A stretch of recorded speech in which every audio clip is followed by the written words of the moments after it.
La llamada de Cthulhu, por H.P. Lovecraft. Narrado por Ciel Vivona.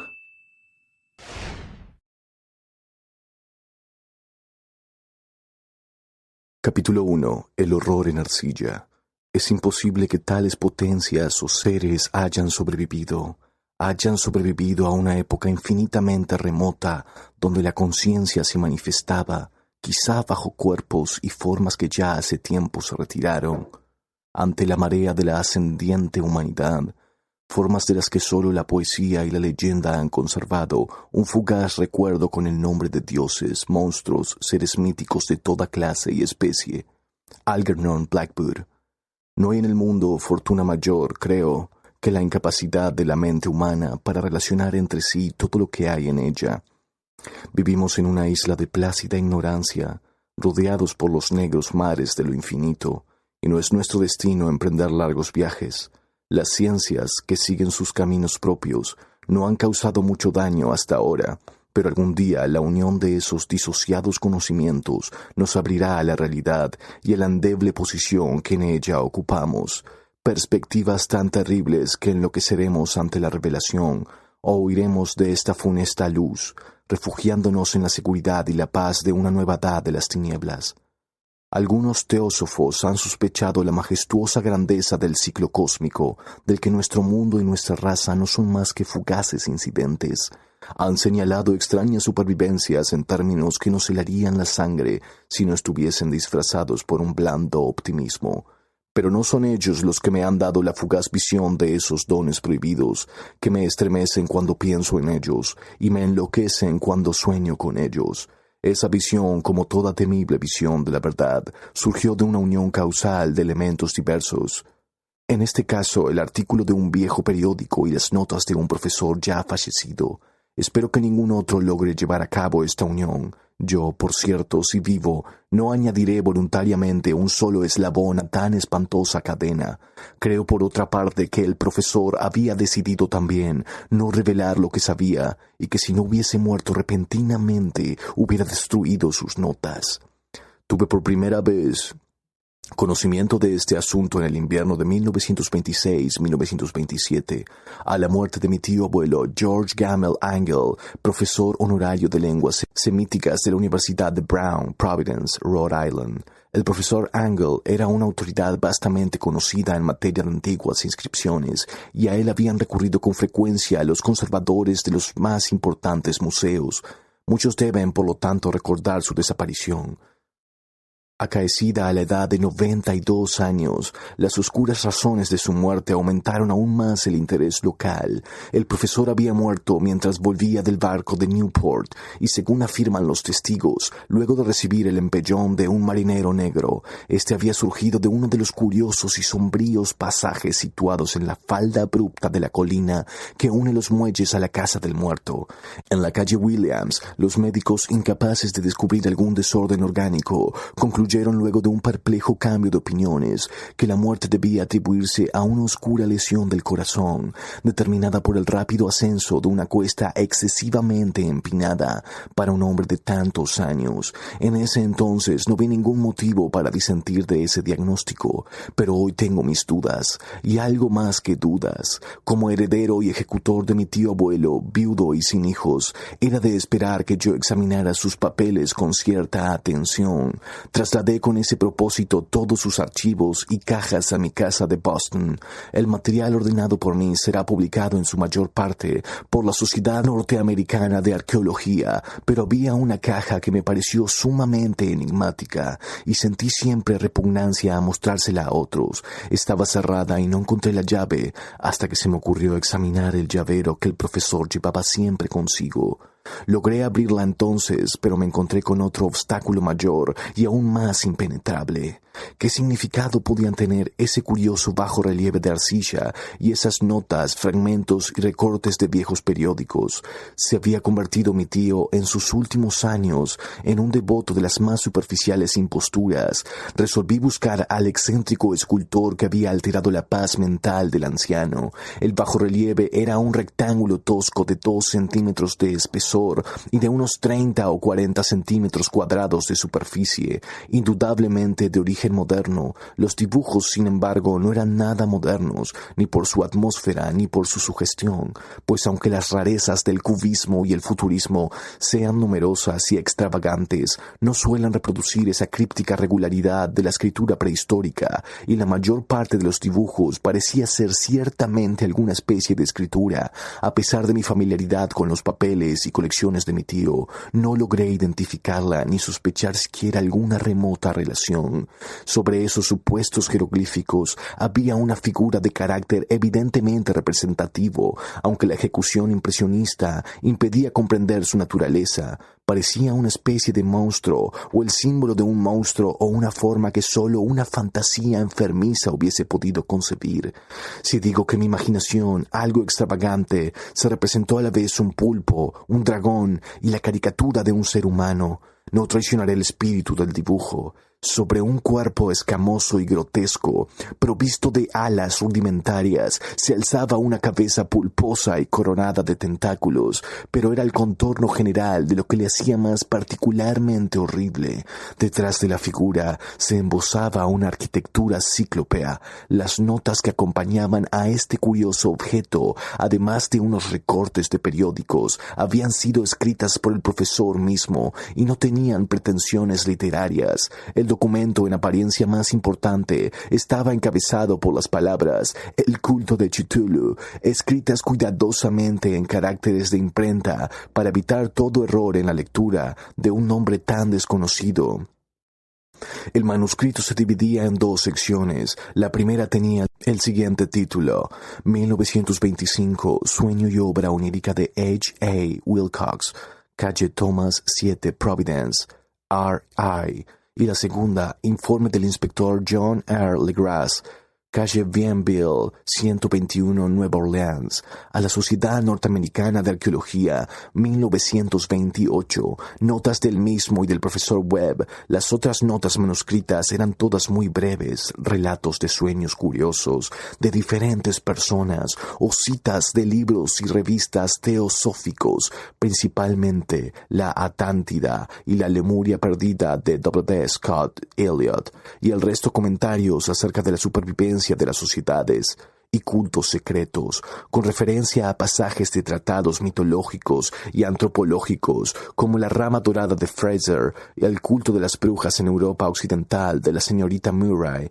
Los recortes de periódicos aludían principalmente a casos de alineación mental y a crisis de demencia colectiva en la primavera de 1925.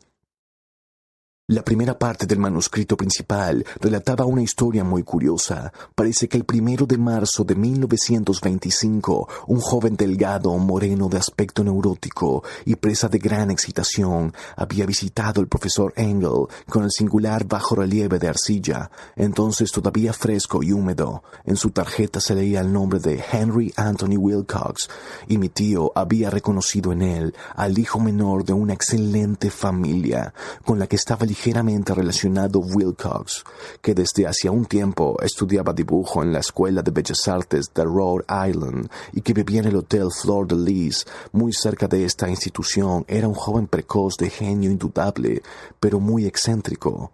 Desde su infancia había llamado la atención por las historias y sueños extraños que se complacía en relatar. Se denominaba a sí mismo físicamente hipersensitivo, pero la gente seria de la vieja ciudad comercial lo consideraba simplemente raro. No había frecuentado nunca a los de su propia clase y poco a poco había ido retirándose de toda actividad social. Actualmente solo era conocido por algunos estetas de otras ciudades. La Asociación Artística de Providence, deseosa de preservar su conservadorismo, lo había desahuciado. En aquella visita, decía el manuscrito, el escultor había perdido bruscamente la ayuda de los conocimientos arqueológicos de su huésped para identificar los jeroglíficos. El joven hablaba de un modo pomposo y descuidado que impedía simpatizar con él. Mi tío le respondió con sequedad, pues la evidente edad de la tableta excluía toda posible relación con las ciencias arqueológicas. La réplica del joven Wilcox, que impresionó bastante a mi tío como para que la reprodujera palabra por palabra, tuvo ese énfasis poético que caracterizaba sin duda su conversación habitual. «Es nueva, es cierto», le dijo, «pues la hice anoche mientras soñaba con extrañas ciudades, y los sueños son más viejos que la cavilosa Tiro y la contemplativa Esfinge o Babilonia, guarnecida de jardines», y comenzó a narrar una historia desordenada que de pronto despertó en mi tío un recuerdo. El anciano se mostró fervilmente interesado. La noche anterior había habido un leve temblor de tierra, el más violento de los que habían sacudido Nueva Inglaterra en esos últimos años, que había afectado terriblemente la imaginación de Wilcox. Ya en cama y por primera vez en su vida había visto en sueños unas ciudades cíclopeas de enormes bloques de piedra y gigantescos y siniestros monolitos de un horror latente que escudaban un limo verdoso. Muros y pilares estaban cubiertos de jeroglíficos, y de las profundidades de la tierra, de algún punto indeterminado, venía una voz que no era una voz, sino más bien una sensación confusa que solo la fantasía podía traducir en esta unión de letras casi imposibles. Cthulhu Fadgen. Esta mezcla de letras fue la llave del recuerdo que excitó y perturbó al profesor Engel. Interrogó al escultor con minuciosidad científica y estudió con intensidad casi frenética el bajo relieve que el joven había estado esculpiendo en sueños. Vestido solo con su ropa de dormir y temblando de frío, mi tío culpó a su avanzada edad, dijo Wilcox más tarde, el no reconocer con rapidez los jeroglíficos y el dibujo. Muchas de sus preguntas le parecieron un poco fuera de lugar a su visitante, especialmente aquellas que trataban de relacionar a este último con sociedades y cultos extraños. Y Wilcox no pudo entender por qué mi tío le prometió repetidamente guardar silencio si admitía ser miembro de una de las tan innumerables sectas paganas o místicas. Cuando el profesor quedó al fin convencido de que Wilcox ignoraba de verdad toda doctrina o cultos secretos, le suplicó que no dejara de informarle acerca de sus sueños. Este pedido dio sus frutos, pues a partir de esa primera entrevista, el manuscrito menciona las visitas diarias del joven y la descripción de sorprendentes visiones nocturnas, cuyo tema principal era siempre unas construcciones cíclopes de piedra, húmedas y oscuras, y una voz o inteligencia subterránea que gritaba una y otra vez, en enigmáticos y sensibles impactos, algo indescriptible. Los dos sonidos que se repetían con más frecuencia eran los representados por las palabras Cthulhu y Riley. El 23 de marzo continuaba el manuscrito. Wilcox faltó a la cita. Una investigación realizada en el hotel reveló que había sido atacado por una fiebre de origen desconocido y que lo habían llevado a la casa de sus padres en la calle Waterman. Se había puesto a gritar en medio de la noche, despertando a varios artistas que vivían en el mismo hotel, y desde entonces había pasado alternativamente de la inconsciencia al delirio. Mi tío telefoneó enseguida a la familia y desde ese momento siguió de cerca el caso, yendo a menudo a la oficina del Dr. Toby en Tyler Street, médico de cabecera del joven. La mente febril de Wilcox alimentaba aparentemente extrañas imágenes.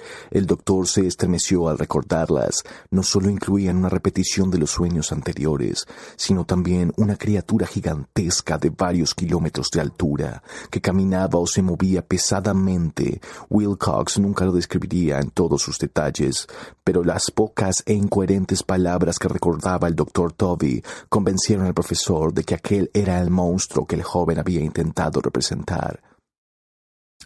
Cuando Wilcox se refería a su obra, añadió al doctor, caía enseguida, invariablemente, en una especie de letargo. Cosa rara, su temperatura no estaba nunca por encima de lo normal. Sin embargo, su estado se parecía más al de una fiebre violenta que al del desorden del cerebro.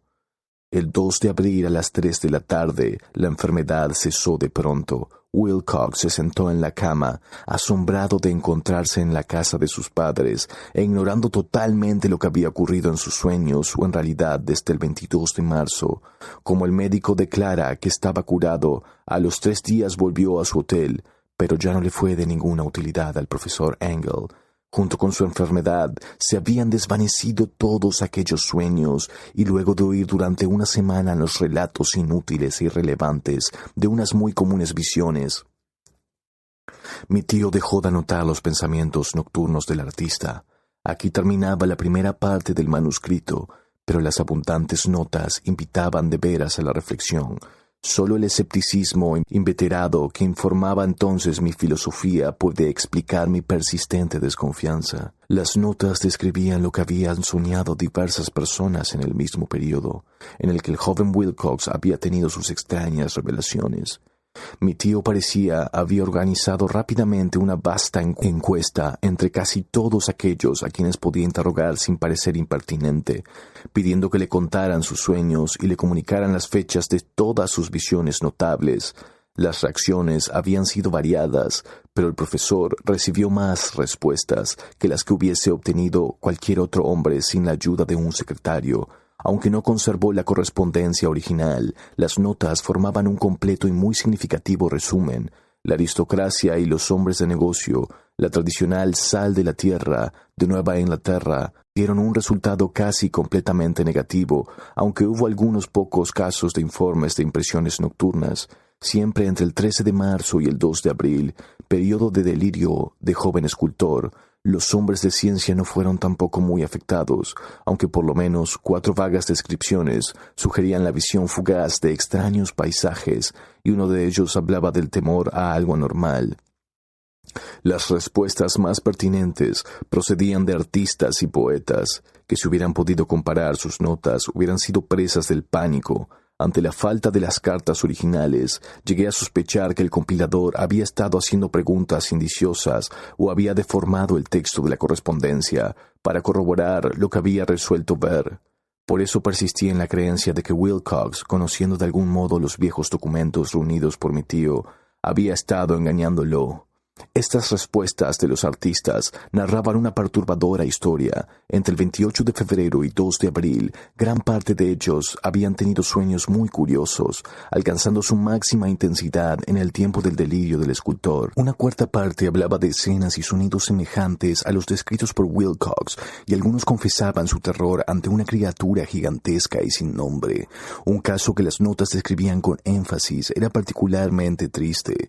El sujeto, un arquitecto muy conocido, algo inclinado al ocultismo y la teosofía, se volvió completamente loco la noche que llevaron al joven Wilcox a la casa de sus padres, y murió meses después gritando que lo salvaran de algún escapado habitante del infierno. Si mi tío hubiese conservado los nombres de estos casos en vez de reducirlos a números, yo hubiera podido hacer alguna investigación personal, pero como estaban las cosas, solo pude encontrar a unos pocos. Todos, sin embargo, confirmaron las notas.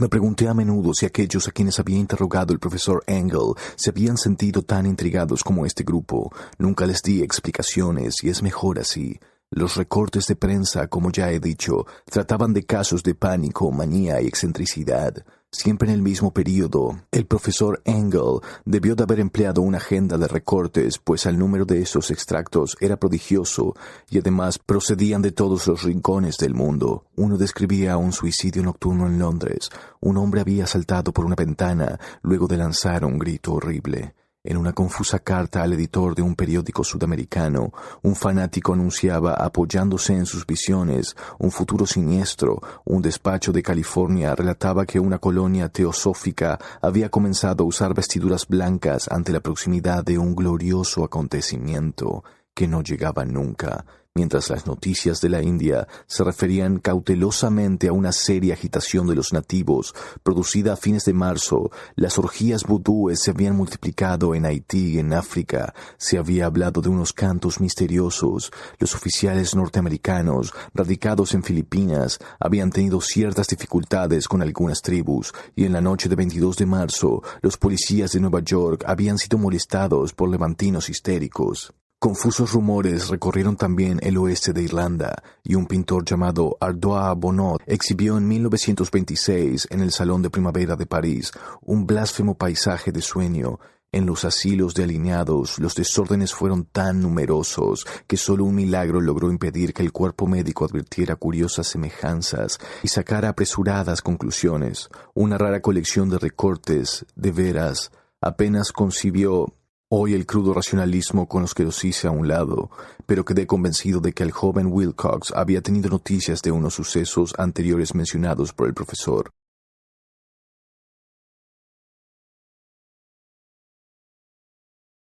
Capítulo 2. El informe del inspector Legras. Los sucesos anteriores por los que mi tío diera tanta importancia al sueño del escultor y al bajo relieve eran el tema de la segunda mitad del largo manuscrito. Ya una vez, parecía, el profesor Engel había visto los odiosos contornos del monstruo anónimo, había meditado sobre los desconocidos jeroglíficos y había oído las sílabas que solo para la prueba Cthulhu podía traducir. Todo esto en circunstancias tan sobrecogedoras que no es raro que persiga al joven Wilcox con preguntas y ruegos. Esta experiencia anterior había ocurrido 17 años antes, en 1908, mientras la Sociedad Norteamericana de Arqueología celebraba su consejo anual en St. Louis. El profesor Engel, por su autoridad y sus méritos, había desempeñado un papel importante en todas las deliberaciones, y a él se acercaron varios profanos que aprovechaban la oportunidad de la convocatoria para hacer preguntas y plantear problemas. El jefe de ese grupo no tardó en convertirse en centro de atracción de todo el Congreso. Era un hombre de aspecto muy común, mediana edad, y que había hecho el viaje de Nueva Orleans a St. Louis en busca de cierta información que no había podido obtener en su distrito. Se llamaba John Raymond Legras y era inspector de policía. Traía consigo el objeto de su viaje, una estatuita de piedra repugnante y grotesca, muy antigua aparentemente, cuyo origen no había logrado determinar. No debe creerse que el inspector Legras se interesara por la arqueología. Todo lo contrario, su deseo de instruirse tenía como único origen razones puramente profesionales. La estatuita, ídolo fetiche o lo que fuese, había sido capturada meses antes en los pantanos boscosos del sur de Nueva Orleans, en el curso de una expedición contra una presunta ceremonia vudú. Tan singulares y odiosos eran los ritos que la policía comprendió que se hallaba ante un culto totalmente ignorado e infinitamente más diabólico que los del vudú. Los confusos e increíbles relatos, arrancados por la fuerza a los prisioneros, nada informaron sobre su posible origen. De ahí el deseo de la policía de consultar a alguna autoridad para identificar así el horrible símbolo y seguir las huellas del culto hacia sus fuentes. El inspector Legras no había esperado que su pedido convocara una impresión semejante. La aparición de la curiosa estatuita bastó para excitar a los hombres de ciencia, y pronto todos rodearon al inspector para contemplar de cerca la diminuta figura cuya rareza y aspecto de genuina y abismal antigüedad abrían perspectivas tan misteriosas y arcaicas. Nadie reconoció la escuela escultórica de la que había nacido la estatua, y sin embargo centenares y hasta miles de años parecían haberse posado en la oscura y verdosa superficie de aquella piedra desconocida.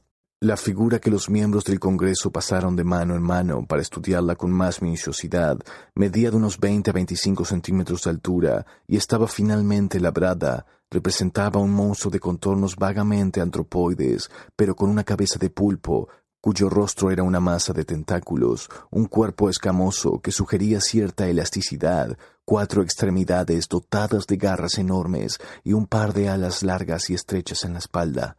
Esta criatura, que exhalaba una malignidad antinatural, parecía ser de una pesada corpulencia y estaba sentada en un pedestal o bloque rectangular cubierto de indescriptibles caracteres. Las puntas de las alas rozaban el borde posterior del bloque. El asiento ocupaba el centro, mientras que las garras largas y curvas de las plegadas extremidades hacían el borde anterior y descendían hasta 1/4 de la altura del pedestal. La cabeza de cefalópodo se inclinaba hacia el dorso de las garras enormes que apretaban las elevadas rodillas. El conjunto daba una impresión de vida anormal, más sutilmente terrorífico a causa de la imposibilidad de establecer su origen. Su vasta, pavorosa e incalculable edad era innegable. Sin embargo, nada permitía relacionarlo con algún tipo de arte de los comienzos de la civilización. El material de la estatua encerraba otro misterio. No había nada parecido en la geología o la mineralogía a aquella pieza jabonosa, verde y negra de estrías doradas o iridiscentes. Los caracteres de la base eran igualmente desconcertantes, y ninguno de los miembros del Congreso, a pesar de que representaban a la mitad de las autoridades mundiales en esta esfera, pudo descubrir el más remoto parentesco lingüístico. Tanto la figura como el material pertenecían a algo increíblemente lejano, totalmente distinto de la humanidad. que conocemos. Algo sugería de un modo terrible antiguos y profanos ciclos en los que nuestro mundo y nuestras concepciones no habían participado, y sin embargo, mientras los miembros del Congreso sacudían la cabeza y se confesaban incapaces de resolver el misterio, uno de ellos creyó descubrir algo raramente familiar en la efigie y los jeroglíficos. Y al fin, no sin reticencia, confesó lo que sabía. Este hombre era el hoy desaparecido William Channing Webb, profesor de antropología en la Universidad de Princeton y explorador de bastante renombre. 48 años antes, el profesor Webb había recorrido Groenlandia e Islandia en busca de ciertas inscripciones rúnicas que hasta ese entonces no había podido descubrir. En la costa occidental de Groenlandia se había encontrado con una tribu degenerada de esquimales, cuya religión, un culto demoníaco curioso, lo había impresionado, sobremanera por su faz deliberadamente sanguinaria y repulsiva. Era aquella una fe que los otros esquimales ignoraban casi del todo, y a la que se referían estremeciéndose, databa, decían, de épocas muy antiguas, anteriores al nacimiento del mundo. Junto a ritos anónimos y sacrificios humanos, había invocaciones de origen tradicional, dirigidas a un demonio supremo o Tornasuk. El profesor Webb había oído esa invocación en boca de un viejo Angekok o brujo sacerdote, y la había transcrito fonéticamente hasta donde era posible, en caracteres romanos, pero lo que ahora parecía importante era el fetiche adorado en ese culto, y alrededor del cual bailaban los esquimales cuando la aurora boreal brillaba muy por encima de los acantilados de hielo. Era, declaró el profesor, un tosco bajorrelieve de piedra con una figura horrible y algunos caracteres misteriosos. Creía recordar que se parecía, por lo menos en todos los rasgos esenciales, a la criatura bestial que ahora estaban examinando. Este relato, recibido con asombro y sorpresa por los miembros del Congreso, pareció excitar al inspector Legras, que abrumó al profesor a preguntas, habiendo recopilado una invocación recitada por uno de los oficiantes del pantano. Rogó al profesor Webb que tratase de recordar las sílabas recogidas en Groenlandia. Siguió una comparación exhaustiva de todos los detalles y un instante de sombrío silencio cuando el profesor y el detective convinieron en la virtual identidad de las frases. He aquí, en sustancia, la división de las palabras fue establecida de acuerdo con las pausas tradicionales observadas por los oficiantes. Lo que el brujo esquimal y los sacerdotes de Luisiana habían cantado a sus ídolos. Panguli, Malguanaf, Chitulu, Raile, Wagnach, Nag, Fatagan. Legras había tenido más suerte que el profesor Webb, pues varios prisioneros le habían revelado el sentido de esas palabras. Era algo así. En su casa de Railé, el fallecido Chitulú espera soñando. Y entonces, respondiendo a un ruego general, el inspector relató minuciosamente su experiencia con los fieles del pantano. Veo ahora que mi tío dio gran importancia a esa historia. Tenía cierto parecido con las ensoñaciones más extravagantes de los teósofos y los creadores de mitos, y revelaba una asombrosa imaginación de carácter cósmico que nadie hubiese esperado entre patrias y vagabundos. El 1 de noviembre de 1907, la policía de Nueva Orleans había recibido un alarmado mensaje de la región pantanosa del sur. Los colonos, gente primitiva pero de buen natural, descendientes en su mayor parte de la Fté, eran presas del pánico a causa de algo desconocido que había invadido la región durante la noche. Se trataba en apariencia de un culto vudú, pero de una especie más terrible que todo lo que ellos conocían. Desde que el malévolo tam-tam había comenzado a sonar incesantemente en aquellos bosques oscuros, donde nadie osaba aventurarse, habían desaparecido varias mujeres y niños, se habían oído gritos irracionales, chillidos desgarradores y cantos lúgubres, y unas llamas diabólicas habían bailado en la espesura. Los vecinos, añadía el aterrorizado mensajero, no podían soportarlo. En las primeras horas de la tarde, 20 policías partieron en 2 carricoches y un automóvil guiados por el tembloroso colono.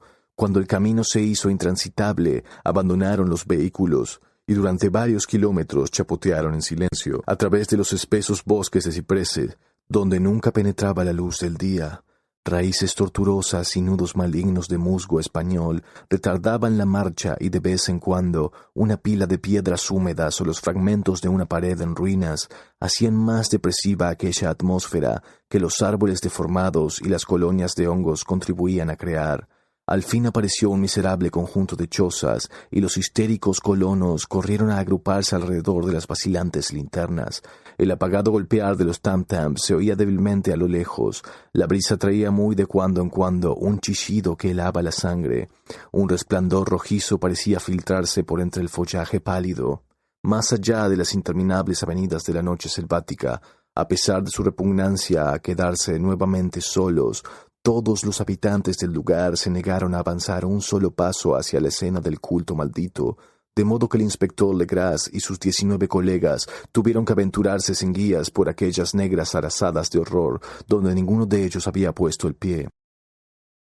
La región en que ahora entraba la policía tenía tradicionalmente muy mala fama y en su mayor parte no había sido explorada por hombres blancos. Algunas leyendas referían a un lago secreto que vivía un colosal e informe criatura, algo parecida a un pólipo y de ojos fosforescentes, y según los colonos, unos demonios de alas de murciélago salían a medianoche de sus cavernas para adorar al monstruo. Afirmaban que éste estaba allí desde antes que las ash de los indios y aun de las bestias y pájaros del bosque. Era una verdadera pesadilla, y verlo significaba la muerte, pero se aparecía en sueños a los hombres, y eso bastaba para que éstos se mantuviesen alejados.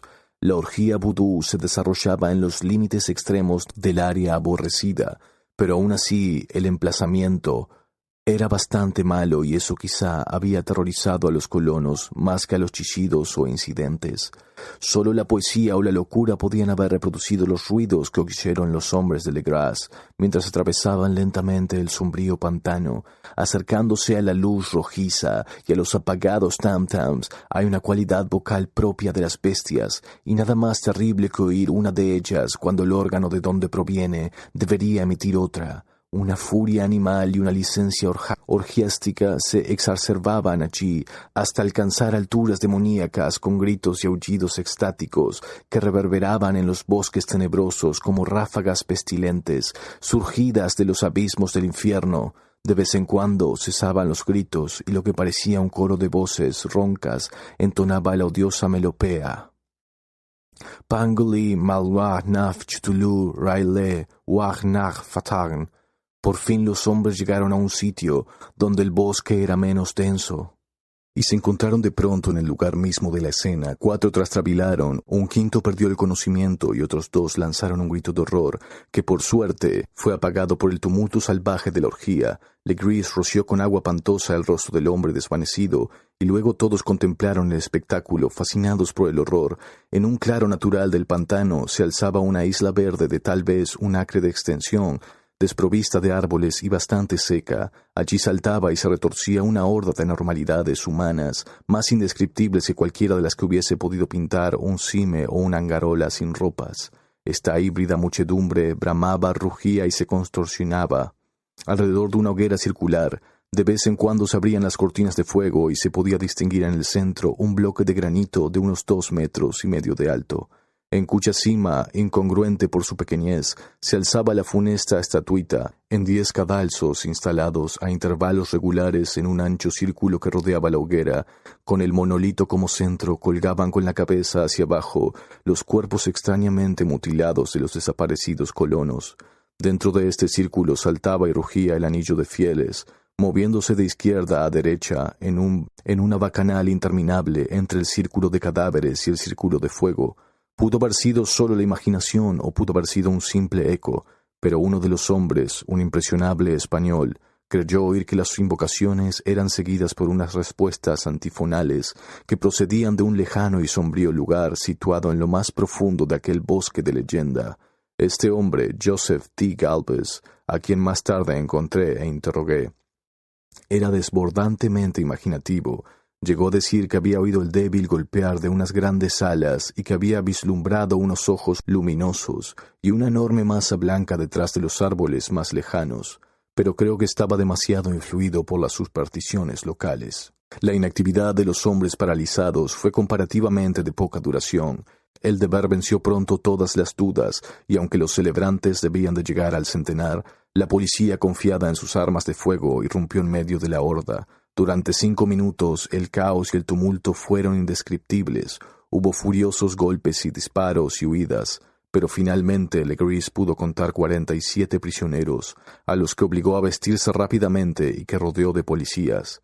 5 de los celebrantes habían muerto y otros 2, muy malheridos, fueron transportados por sus cómplices en improvisadas parihuelas. La imagen del monolito fue sacada con todo cuidado y llevada por Legris. Examinados en el cuartel de la policía luego de un viaje agotador, los prisioneros resultaron ser mestizos de muy baja ralea y mentalmente débiles.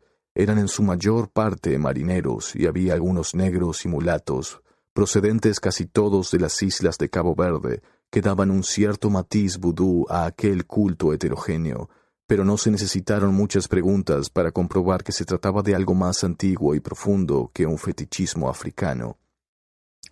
Aunque degradados e ignorantes, los prisioneros se mantuvieron fieles con sorprendente consistencia a la idea central de un aborrecible culto. Adoraban, dijeron, a los grandes antiguos, que eran muy anteriores al hombre y que habían llegado al joven mundo desde el cielo.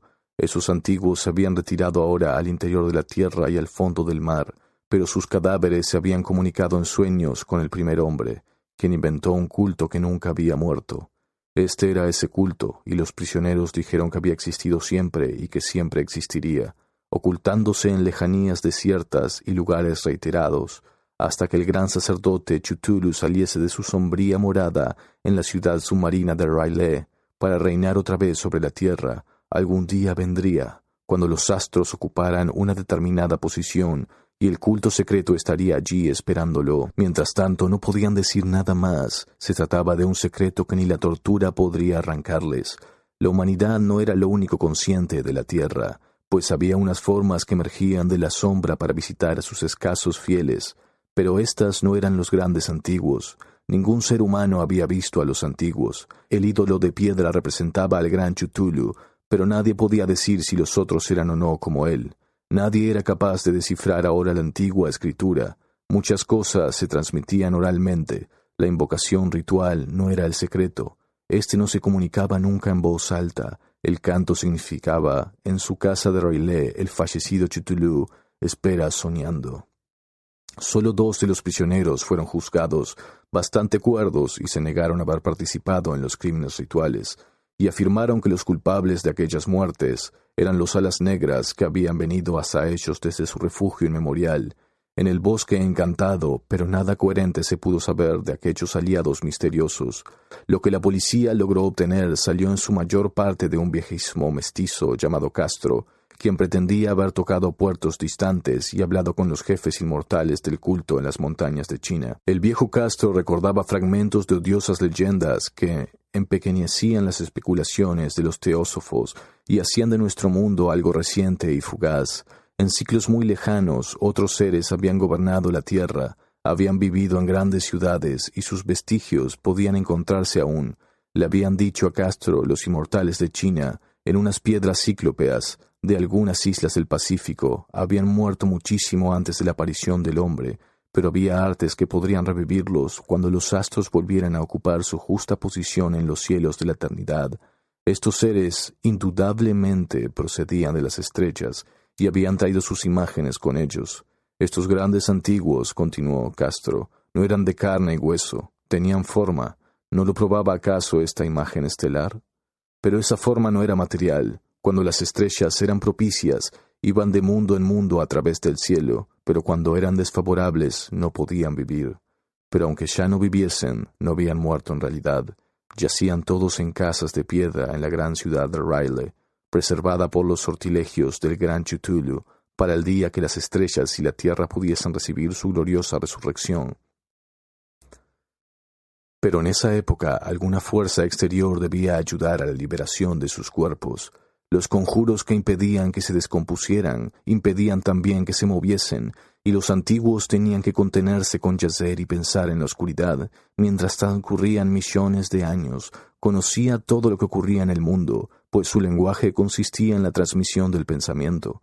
En ese mismo instante hablaban en sus tumbas, cuando luego de un caos infinito aparecieron los primeros hombres. Los grandes antiguos hablaron a los más sensibles, moldeándoles los sueños. Aquellos primeros hombres, murmuró Castro, establecieron el culto con que se adoraba a los ídolos. de los grandes antiguos ídolos traídos de estrellas oscuras en una época infinitamente lejana. Ese culto no moriría hasta que las estrellas volvieran a ser favorables. Los sacerdotes sacarían entonces al gran Cthulhu de su tumba para que reviviese a sus vasallos y volviera a asumir su reinado en la tierra. Ese tiempo sería fácil de conocer, pues entonces la humanidad se parecería a los grandes antiguos, salvaje y libre, más allá del bien y del mal, sin moral y sin ley, y todos los hombres gritarían y matarían, y gozarían alegremente. Los antiguos liberados enseñarían nuevos modos de gritar y matar y gozar, y el mundo entero ardería de un holocausto de libertad y éxtasis. Mientras tanto, el culto con apropiados ritos debía conservar el recuerdo de aquellos días antiguos y presagiar su retorno. En los primeros tiempos, algunos hombres escogidos habían hablado en sueños con aquellos seres, pero luego algo había pasado. La gran ciudad de piedra de R'lyeh, con sus monolitos y sepulcros, se habían hundido bajo las olas, y las aguas de los abismos, con ese misterioso primigenio en que nadie había pensado ni siquiera en penetrar, habían interrumpido esas citas espectrales. Pero los recuerdos no morían, y los altos sacerdotes afirmaban que cuando los astros fuesen favorables, la ciudad volvería a la superficie. Entonces los viejos espíritus de la tierra, mojosos y sombríos, saldrían de sus subterráneos y propagarían los rumores escogidos allá, en olvidados fondos del océano. Pero de ellos el viejo Castro no se atrevía a hablar. Se interrumpió de pronto, y ni la persuasión ni las sutilezas pudieron arrancarle otras informaciones. Tampoco quiso mencionar, curiosamente, el tamaño de los antiguos. En cuanto al culto, afirmó que su centro debía encontrarse en los desiertos intransitados de Arabia, donde Airem, la ciudad de los pilares, sueña aún intacta y secreta. No tenía relación con la brujería europea y solo era conocido por sus miembros. Ningún libro aludía a él, aunque los chinos inmortales decían que en el Necronomicon del árabe loco Abdul al-Jazared había un sentido oculto que el iniciado podía interpretar de muy diversas maneras, especialmente en el tal discutido dístico. No está muerto quien puede yacer eternamente, y en pocas extrañas hasta la muerte puede morir. Legras, profundamente impresionado y no poco intrigado, había buscado sin éxito las filiaciones históricas del culto. Castro aparentemente había dicho la verdad al afirmar que era un secreto. Las autoridades de la Universidad de Tulane no pudieron arrojar luz alguna sobre el culto o la imagen, y ahora recurría a las mayores autoridades, y se encontraba nada menos que con el episodio de Groenlandia del profesor Webb. El ferviente interés que despertó el relato de Legris, corroborado por la presencia de la estatuita, tuvo algún eco en las cartas que intercambiaron luego los miembros del Congreso, pero apenas hay alguna mención en el informe oficial. La prudencia es preocupación primordial de aquellos que se enfrentan a menudo a la charlatería y a la impostura. Legris prestó durante un tiempo la estatua al profesor Webb, pero la muerte de este último le fue devuelta, y está desde entonces en su casa. Allí la he visto no hace mucho tiempo. Es de veras algo estremecedor e indiscutiblemente parecida a la escultura labrada en sueños por el joven Wilcox. No me asombró que mi tío se hubiese excitado con el relato del joven. ¿Qué pudo pensar al saber, ya enterado de la información recogida por Legres, que un joven sensible no solo había soñado la figura y los jeroglíficos de las imágenes del pantano y de Groenlandia, sino que también había oído en sueños 3 de las palabras de la fórmula repetida por los maestros de Luisiana? Y los diabólicos esquimales. Era natural que el profesor Engel hubiese iniciado instantáneamente una minuciosa investigación, aunque yo en mi fuero interno sospechaba que el joven Wilcox había oído hablar del culto y había inventado una serie de sueños para acrecentar el misterio ante los ojos de mi tío. El relato de los otros sueños y los recortes coleccionados por el profesor parecían corroborar la historia del joven, pero mi bien fundado racionalismo y la total extravagancia del asunto me llevaron a adoptar las conclusiones que estimé más razonables, de modo que luego de estudiar otra vez el manuscrito y comparar las notas teosóficas y antropológicas con la descripción del culto que había hecho Legris, viajé a Providence para ver al escultor e increparle el haberle burlado de tal modo de un sabio anciano. Wilcox vivía aún, solo en el flor de lis de la calle Thomas, desagradable imitación victoriana de la arquitectura bretona del siglo XVII. La fachada de estuco del hotel lucía ostentosamente entre las encantadoras casas coloniales y a la sombra del más hermoso campanario gregoriano que pudiera verse en Norteamérica. Encontré a Wilcox en sus habitaciones, sumido en su labor, y comprendí enseguida por las piezas que lo rodeaban que su genio era profundo y auténtico. Creo que durante un tiempo Wilcox figurará entre los grandes decadentes, pues ha cristalizado en arcilla y reflejará un día en el mármol esas pesadillas y fantasías evocadas en prosa por Arthur Machen y Clark Ashton Smith. Ha hecho visibles en versos y pinturas. Moreno, frágil y de aspecto un poco descuidado, Wilcox se volvió lánguidamente y sin dejar su silla. Me preguntó qué deseaba.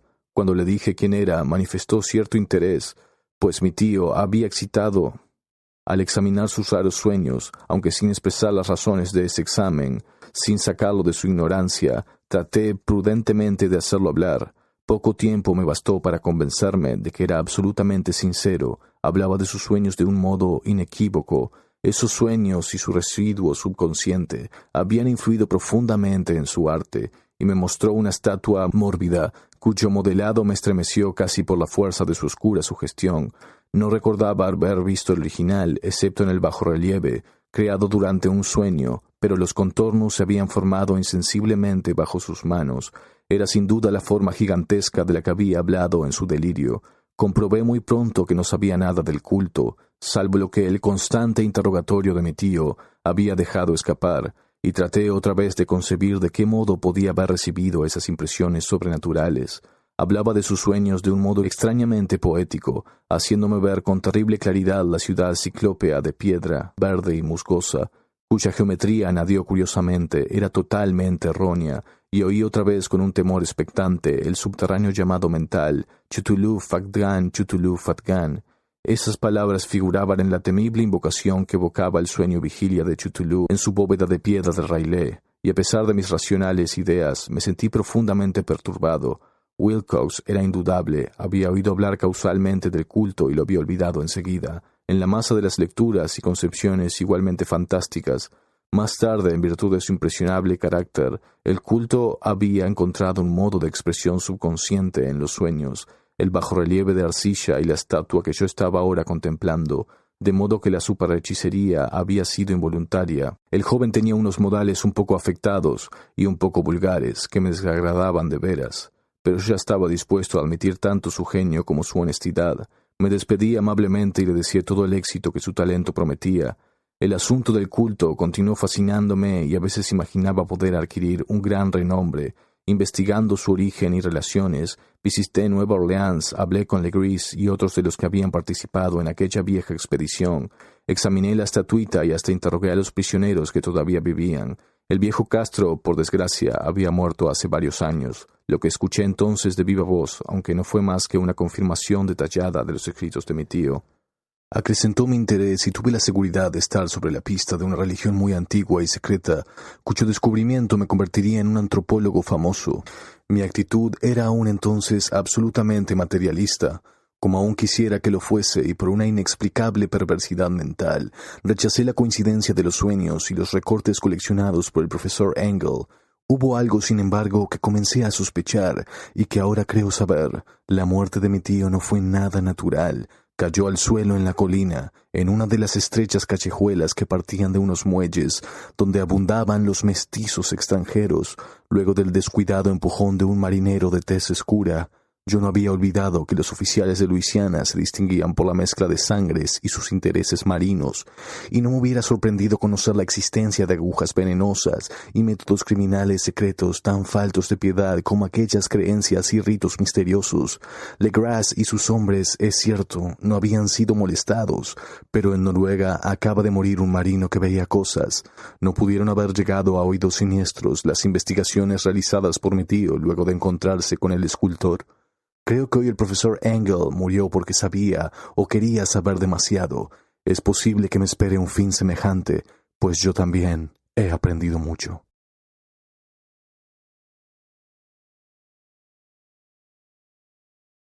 Capítulo 3. La locura del mar. Si el cielo decidiese algún día acordarme un insigne favor, borraría totalmente de mi memoria el descubrimiento que hice, por simple casualidad. Al echar una ojeada a una hoja de periódico que recubría un estante, era un viejo número del Boletín de Sydney del 18 de abril de 1925, con el cual no hubiese podido dar en mi vida cotidiana. Había pasado inadvertido hasta para la agencia de recortes que había estado coleccionando ávidamente durante esa época materiales para mi tío. Había yo casi abandonado mis investigaciones cerca de lo que el profesor llamaba el culto de Cthulhu, y me encontraba en visita en casa de un docto amigo de Paterson, Nueva Jersey, conservador del museo local, mineralogista de renombre, examinando un día los ejemplares de reserva amontonados en desorden en los estantes de una de las salas del fondo del museo. Mi mirada se detuvo en la rara ilustración de uno de los periódicos extendido bajo las piedras. Era el Boletín de Sydney que he mencionado. Mi amigo tenía corresponsales en todos los países extranjeros imaginables. La imagen era una fotografía en sepia de una odiosa estatuita de piedra, casi igual a la que Legris había encontrado en el pantano. Despojé vivamente a la hoja de su precioso contenido, leí el artículo con cuidado y lamenté su brevedad. Lo que sugería, sin embargo, era de suma importancia para mí. Ya vacilante búsqueda, arranqué cuidadosamente la noticia con el propósito de ponerme enseguida en acción. He aquí el contenido. Misterioso barco a la deriva rescatado en alta mar. El vigilante arribó remolcando a un yate neozelandés armado. Un muerto y un sobreviviente a bordo relatan combates furiosos y muertes en alta mar. Marinero rescatado se niega a dar detalles de la misteriosa experiencia. Ídolo extraño hallado en su poder. Se iniciaría una investigación. El carguero vigilante de la compañía Morrison, procedente de Valparaíso, arribó esta mañana a su puesto de amarre en la bahía de Darling, remolcando al yate Allard de Dunedin. Número 2, con serias averías. Pero dotado aún de un poderoso armamento, el yate fue avistado el 12 de abril a los 34 grados 21 segundos de latitud sur y a los 152 grados 17 segundos longitud oeste, con un muerto y un sobreviviente a bordo. El vigilante dejó Valparaíso el 25 de marzo y el 2 de abril fue alejado considerablemente de su curso en dirección sur. Por excepcionales tormentas y enormes olas, el 12 de abril avistó el buque a la deriva. En apariencia había sido abandonado, pero luego descubrió que llevaba a un sobreviviente en estado de delirio y un hombre muerto por lo menos desde hacía una semana. El sobreviviente apretaba entre sus manos una piedra horrible de origen desconocido, de unos 30 centímetros de alto, cuyo origen de los profesores de la Universidad de Sydney, la Sociedad Real y el Museo de la Calle College no pudieron determinar, y que el hombre afirmaba haber descubierto en la cabina del yate en un altarcito rudimentario. Este hombre ya recobrado relató una historia de piratería y violencia sumamente extraña. Se trata de un noruego llamado Gustav Johansen, de cierta cultura, segundo oficial en la goleta Emma de Auckland, que partió para el Callao el 20 de febrero con una tripulación de 20 hombres. El Emma, dijo, fue retrasado y alejado considerablemente de su ruta por la tormenta del 1 de marzo, y el 22 del mismo mes, a los 49 grados 51 segundos de latitud sur y a los 128 grados 54 segundos de longitud este, encontró al Allard conducido por una tripulación de Canacos 2 y mestizos de aspecto patibulario. El capitán Collins no obedeció a la orden de virar y la tripulación del yate abrió fuego sin aviso con una batería de cañones de bronce particularmente pesada. Los marineros del Emma, dijo el sobreviviente, se resistieron con valentía y aunque la goleta comenzó a hundirse, pues varios proyectiles habían alcanzado la línea de flotación, lograron acercarse al enemigo y lo abordaron poniéndose a luchar en cubierta. Como los tripulantes del yate combatían de un modo torpe y cruel, tuvieron que matarlos a todos. 3 de los hombres del Emma, incluso el capitán Collins y el primer oficial Gree, murieron, y los 8 restantes, bajo el mando del segundo oficial Johansen, se pusieron a navegar en la dirección seguida originalmente por el yate, a fin de descubrir por qué motivo se les había ordenado cambiar de rumbo. Al día siguiente desembarcaron en una islita que no figuraba en ningún mapa. 6 de los hombres murieron allí, aunque Johansen se mostró particularmente reticente a este respecto y dijo que había caído en una grieta entre las rocas. Más tarde parece Johansen y sus compañeros volvieron al yate y trataron de hacerlo navegar, pero fueron vencidos por la tormenta del 2 de abril. Desde ese día hasta el 12 de abril, fecha en que fue recogido por el vigilante, Johansen no recuerda nada, ni siquiera cuándo murió su compañero William Britton. La muerte no se debió aparentemente a otra causa que a privaciones. Cables procedentes de Dunedin informan que el Alert era muy conocido como barco de carga y tenía muy mala reputación. Pertenecía a un curioso grupo de mestizos cuyas frecuentes incursiones nocturnas a los bosques atraían no poca curiosidad. Luego de la tormenta y los temblores de la tierra del 1 de marzo, se había hecho apresuradamente a la vela. Nuestro corresponsal en Auckland afirma que el Emma y sus tripulantes gozaban de una excelente reputación y que Johansen es un hombre digno de toda confianza. El almirantazgo va a iniciar una investigación sobre este asunto, durante la cual se tratará de convencer a Johansen para que hable más libremente. Esto era todo, además de la diabólica imagen, pero qué pensamientos despertó en mi mente. Estas nuevas y preciosas noticias acerca del culto del Cthulhu probaban que ésta tenía fieles seguidores tanto en el mar como en la tierra. ¿Qué motivo había impulsado a la híbrida tripulación a ordenar el regreso del Emma mientras navegaban con su ídolo?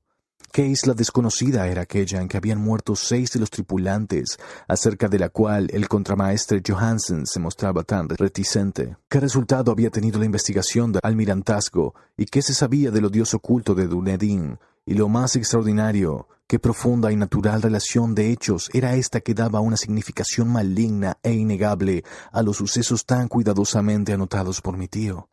El 1 de marzo, el 28 de febrero, de acuerdo con el uso horario internacional, se habían producido una tormenta y un terremoto.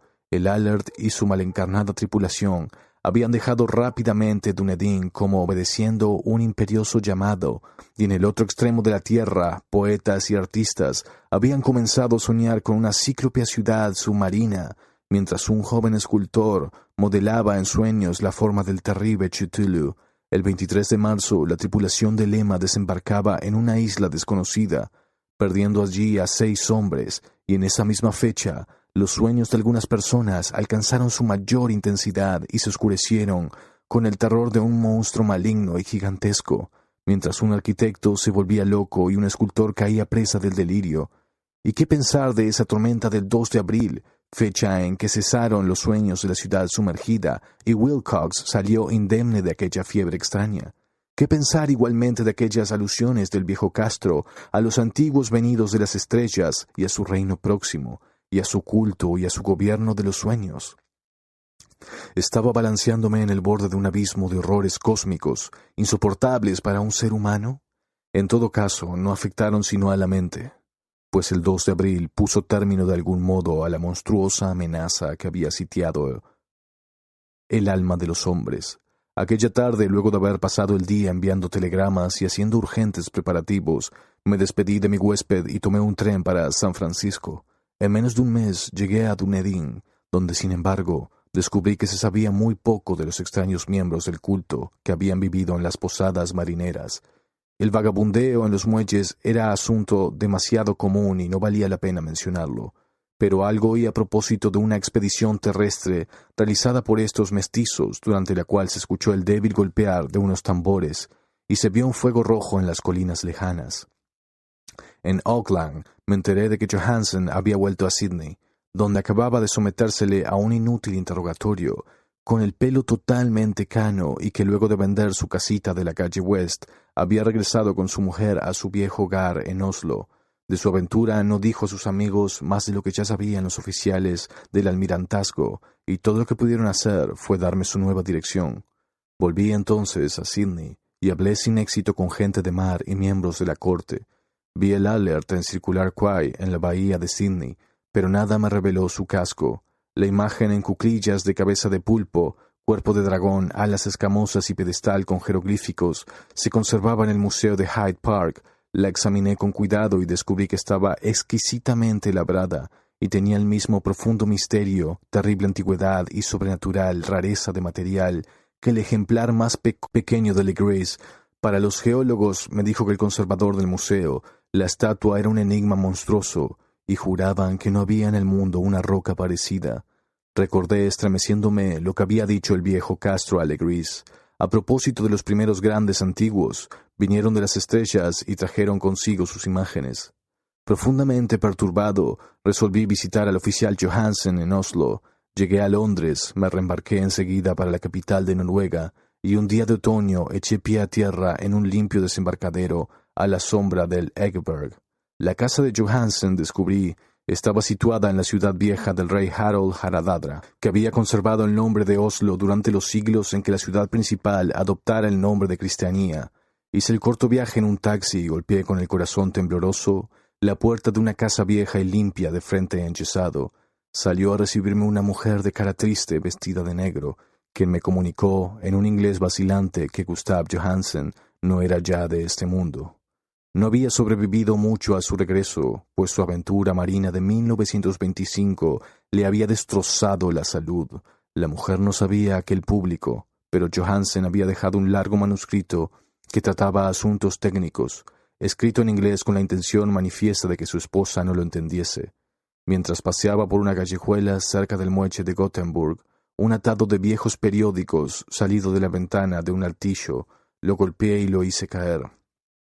2 marineros indios lo ayudaron enseguida a levantarse, pero el hombre murió antes de que llegase la ambulancia.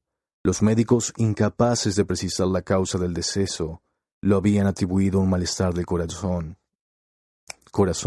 y a un debilitamiento general. Sentí entonces que un oscuro terror que no me abandonaría hasta que a mí también me fuese acordado el eterno reposo, accidentalmente o por otro motivo, me traspasaba los huesos. Habiendo persuadido a la viuda de que mi conocimiento de esos asuntos técnicos me autorizaba a poseer el manuscrito, me llevé el documento y comencé a leerlo en el barco que me conducía a Londres. Era un relato simple, desordenado, un diario de mar redactado de memoria, en que se intentaba recoger día a día aquel último y terrible viaje. No lo transcribiré literalmente a causa de sus oscuridades y redundancias, pero mi resumen bastará para explicar por qué el rumor de las aguas contra los costados del buque se me hizo tan intolerable que tuve que taponearme los oídos. Johansen, gracias a Dios, no lo sabía todo, aunque vio la ciudad y el monstruo, pero yo ya no podré dormir en paz, mientras recuerda el horror que espera emboscado del otro lado de la vida, en el tiempo y el espacio, y aquellas malditas criaturas que vinieron de los astros más antiguos y que sueñan en las profundidades del mar, conocidas y favorecidas por un culto de pesadilla, decidido a lanzarlas sobre nuestro planeta cada vez que algún terremoto vuelva a elevar la monstruosa ciudad de piedra al aire y la luz del sol. El viaje de Johansen había comenzado tal como lo declarara él mismo ante el almirantazgo. El Emma había dejado Auckland en lastre el 20 de febrero y sintió todo el impacto de esa tempestad consecutiva al terremoto que arrancó a los abismos marinos, el horror que pobló los sueños de los hombres. Recobrado el gobierno, el buque navegó favorablemente hasta encontrarse con el Alert el 22 de marzo, y sentí la pena del oficial al describir el bombardeo y el hundimiento de su nave. De los mestizos del yate, Johansen hablaba con un horror realmente significativo. Había algo abominable en ellos que hacía que su destrucción pareciese casi un deber, y Johansen se sorprende ante la acusación de crueldad que contra él y sus compañeros hizo la corte. Ya en el yate capturado, Johansen y sus hombres, impulsados por la curiosidad, prosiguen viaje hasta avistar una alta columna de piedra que emerge del océano y a los 49 grados 9 segundos de latitud oeste y 126 grados 43 segundos de longitud sur. Se encuentran ante una costa barrosa y una albañilería ciclópea cubierta de algas que no puede ser sino la sustancia tangible del terror supremo del universo, la ciudad muerta de R'lyeh, construida hace millones de años, antes de los comienzos de nuestra historia, por las enormes y espantosas criaturas que descendieron desde unos astros desconocidos. Allí yacen el gran Cthulhu y sus compañeros ocultos en unas bóvedas verdes y húmedas, desde donde envían luego de incalculables ciclos pensamientos que aterrorizan a los hombres sensibles y reclaman imperiosamente a los fieles del culto que inician el peregrinaje de la liberación y la restauración. El oficial Johansen ignoraba todo esto, pero Dios sabe bien que había visto bastante. Creo que emergió de las aguas solo la cima de la ciudadela coronada por un enorme monolito, donde yace el gran Cthulhu.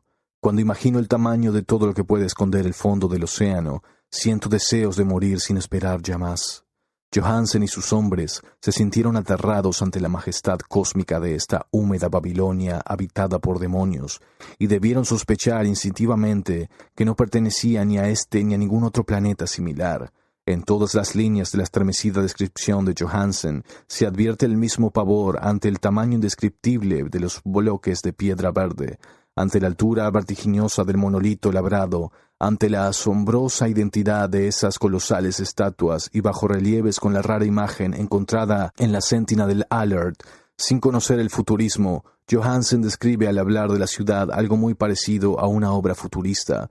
En vez de referirse a una estructura definida, algún edificio, se reduce a hablar de vastos ángulos y superficies pétreas, superficies demasiado grandes para ser de este mundo, y cubiertas por jeroglíficos e imágenes horribles. Menciono estos ángulos, pues me recuerdan los sueños que me relató Wilcox. El joven escultor afirmó que la geometría de la ciudad de sus sueños era anormal, no euclidiana y que sugería esferas y dimensiones distintas de las nuestras. Ahora un marino ilustrado tenía ante la terrible realidad la misma impresión. Johansen y sus hombres desembarcaron en la playa de esta monstruosa acrópolis y se treparon, resbalando por los titánicos y musgosos escalones que ningún ser humano hubiera podido edificar. El sol mismo parecía deformado cuando se lo miraba a través de las miasmas polarizadas que emanaban de esta perversión submarina. Una amenaza torturosa acechaba en esos ángulos desconcertantes, donde una segunda mirada descubría una concavidad donde se había creído ver la convexidad. Todos los exploradores, aún antes de ver algo definido, salvo las rocas, los musgos y las algas, se sintieron presas de un indefinible terror. Todos habrían escapado si no hubiesen temido la burla de los otros, y solo de mala gana se decidieron a buscar vanamente, como comprendieron más tarde, algo que sirviese de recuerdo. Rodríguez, el portugués, fue el primero en llegar a la base del monolito, y les gritó a los otros lo que acababa de descubrir. Poco más tarde los hombres contemplaron curiosamente una enorme puerta de piedra, labrada con el ya familiar bajorrelieve del pulpo dragón. Se parecía, dice Johansen, a la enorme puerta de un granero. Todos vieron allí una puerta ya que estaba encuadrada en un umbral, un dintel y dos montantes, pero nadie pudo decidir si estaba situada horizontalmente, como la puerta de una trampa, o algo inclinada, como la puerta exterior de un altillo. Como lo hubiese dicho Wilcox, la geometría del lugar era errónea. Uno no podía estar seguro de que el mar y el suelo fueran horizontales, de modo que la posición relativa de todo esto parecía variar fantásticamente. Briden presionó sobre la piedra en diversos sitios sin resultados. Luego Donovan palpó con delicadeza los bordes. Apretando separadamente cada punto, subió con lentitud a lo largo de la grotesca moldura de piedra. Puede decirse que subió si se admite que la puerta no era al fin y al cabo horizontal. Y los hombres se preguntaron cómo una puerta podía ser tan enorme. Al fin, muy suavemente, muy lentamente, la parte superior del panel comenzó a inclinarse hacia adentro, y todos vieron que la piedra se balanceaba. Donovan se deslizó o trepó de algún modo a lo largo de uno de los montantes, y los hombres se pusieron a observar el curioso retroceso de la puerta monstruosa. En este fantástico mundo de deformaciones prismáticas, la piedra se desplazaba anormalmente en diagonal, despreciando todas las leyes de la materia y la perspectiva. La abertura mostraba una oscuridad casi material. Estas tinieblas tenían realmente una cualidad positiva, pues ocultaban algunas partes de las paredes interiores que debían ser visibles.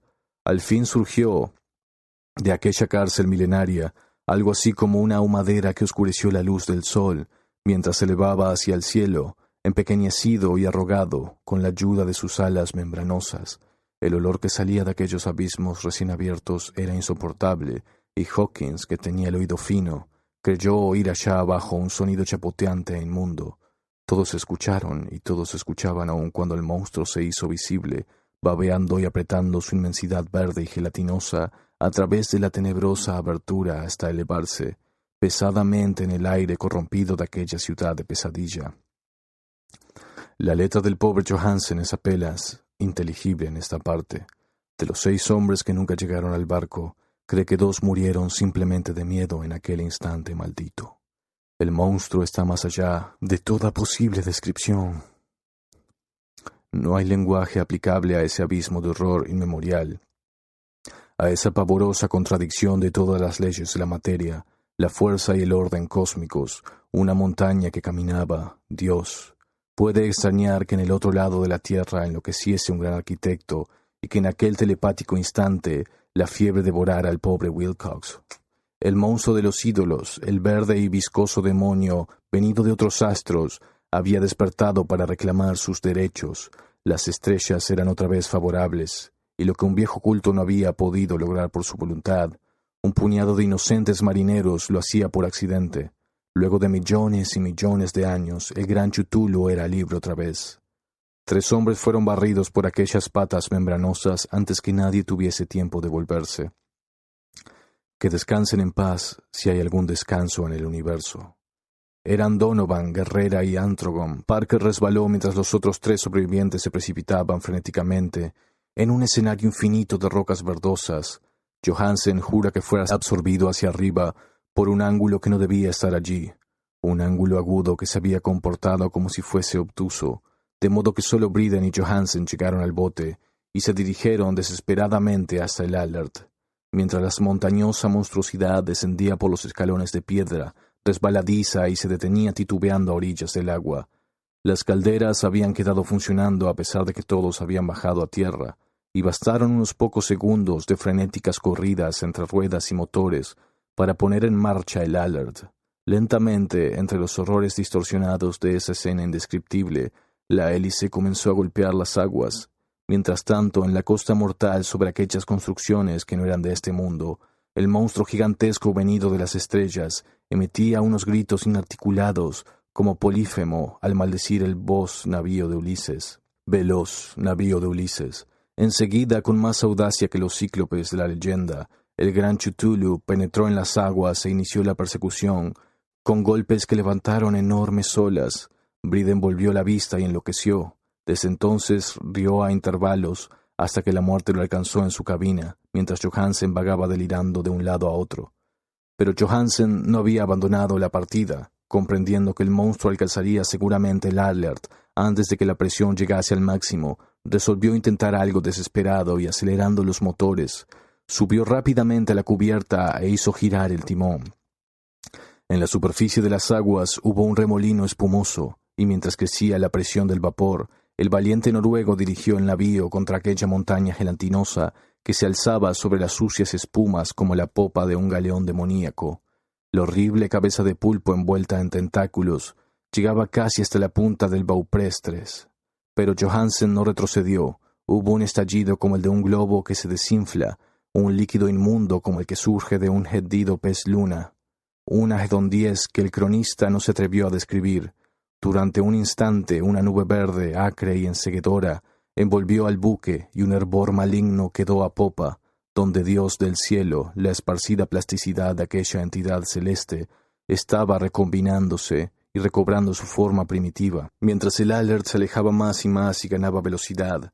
Eso fue todo. Desde ese momento, Johansen se contentó con meditar sombríamente sobre el ídolo de la cabina y preparar unas pocas comidas para él y su enloquecido compañero, que reía a carcajadas. No trató de dirigir el navío. Después de aquel incidente quedaba un gran vacío en su alma.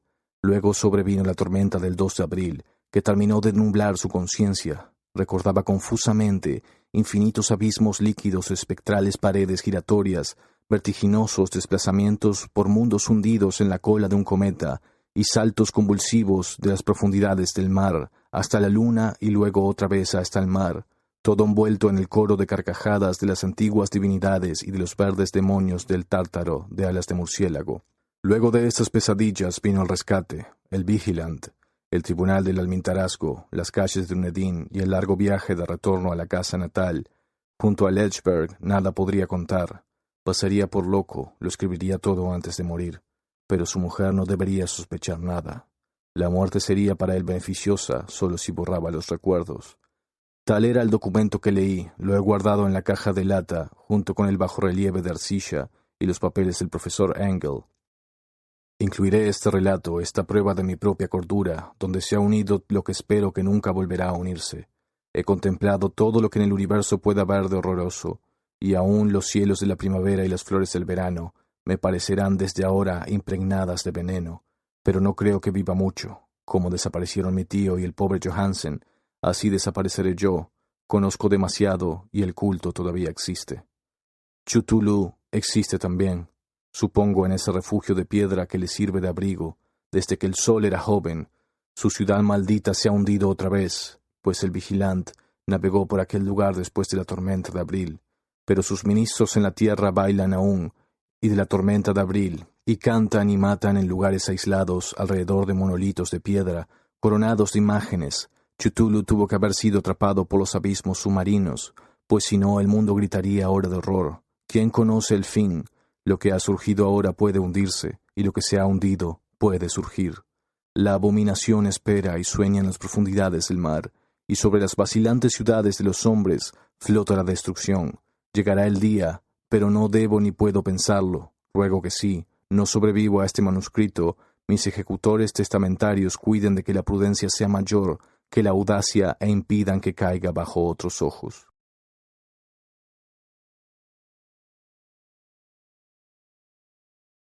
Fin de la llamada de Cthulhu por H. P. Lovecraft, narrado por Ciel Vivona.